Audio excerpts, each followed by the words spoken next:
ओम नमः शिवाय। आज हम चर्चा करेंगे ज्योतिष के एक टेक्निकल टर्म की।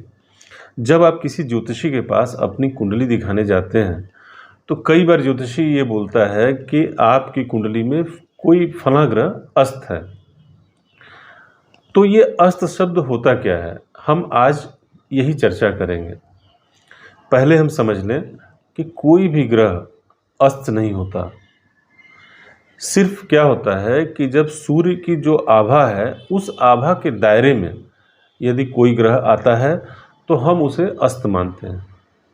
और अस्त का कतई मतलब नहीं होता कि उस ग्रह का अस्तित्व खत्म हो जाए या कहीं कुछ हो जाए, क्योंकि सूर्य की आभा में उस ग्रह की आभा स्पष्ट दिखाई नहीं देती, बस इतना ही है और इसे ही हम अस्त कहते हैं। जब हम अस्त की बात करते हैं तो इसका एक पैरामीटर है, यानी इसका एक फार्मूला है। उस फार्मूले को हम एकदम आसानी से समझ सकते हैं और यदि हम समझ जाएंगे तो हमको इस टेक्निकल टर्म के बारे में सब कुछ ज्ञात हो जाएगा।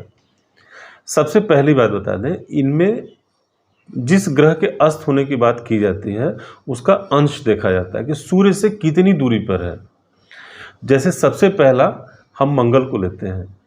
मंगल यदि सूर्य से 17 अंश से कम की दूरी पर है, यानी 17 डिग्री से कम दूरी पर हो, तो मंगल को हम अस्त मानते हैं। और इसी प्रकार से शनि का है। शनि यदि सूर्य से 15 अंशों से या 15 डिग्री से कम हो तो शनि को अस्त मान लेते हैं। और इसके बाद नंबर आता है बुध का। यह 13 डिग्री से कम हो तो बुध को अस्त मानते हैं। नॉर्मली बुध सूर्य के साथ अस्त नहीं होता है, इसका एक अपवाद भी है, लेकिन जो नियम है वो मैंने आपसे बताया। उसके बाद चंद्रमा, यदि 12 अंश से कम पर चंद्रमा सूर्य से है तो चंद्रमा को अस्त मानते हैं।